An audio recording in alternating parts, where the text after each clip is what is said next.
The reason we do these learning targets is so you know where the finish line is on a daily basis, what I want you to know by the end of the class period. This is a copy of the sheet that you've been using to track your learning target progress, and it's probably a good idea to do another refresher course of how to use it. So let's go down to an example. So I'm using my AP US History class as an example here on November 10th. The lesson for November 10th. The learning target was, I can explain the causes and effects of the expansion of participatory democracy from 1800 to 1848. So basically, I can explain why more people started to participate in the government from 1800 to 1848, why that happened, and the effects of that. So evidence of understanding, on that particular day, I gave a short answer question. Answering that short answer question with evidence towards mastery of this learning target here. What do you look for to make sure the evidence is showing mastery? That's the success criteria.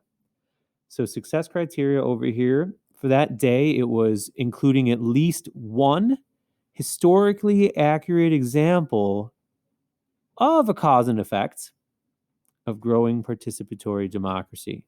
So success criteria is what it looks like and sounds like when you successfully master the learning target. In other words, it's how you're going to look at the evidence and grade it to know that you've reached mastery of the learning target. All right, over here for self-reflection, at the end of the day, think back on how you feel about this learning target. Do you think you're still confused about it? You didn't really master it? You're completely lost even? Highlight that first one there. I'm completely lost.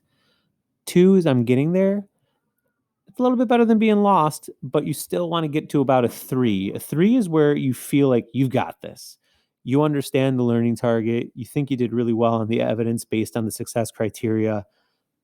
That's a good place to be.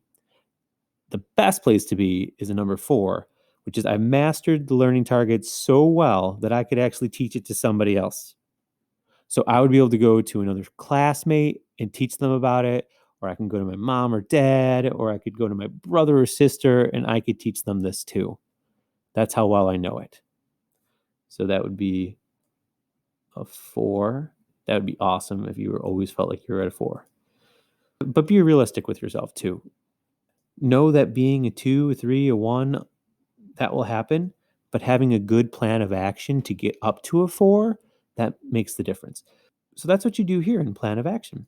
This is where you note what your next steps will be in order to gain mastery of the learning target, or to go even beyond that. So let's say that I have no idea what I'm doing and I am at a 1, totally lost. It happens. So plan of action, my plan of action, what am I going to do to fix that? I will email Mr.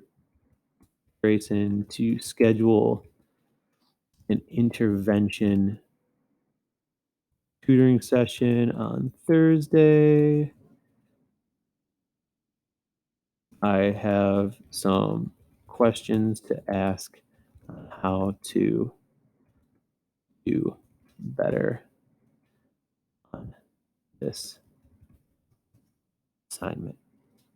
So, maybe you didn't do too well in the SAQ, and the SAQ really did a good job of demonstrating mastery of this learning target. So maybe you have some questions for me, and you're going to ask me during Thursday's intervention to try to figure out what you can do to better respond to the question and therefore better show mastery of the learning target.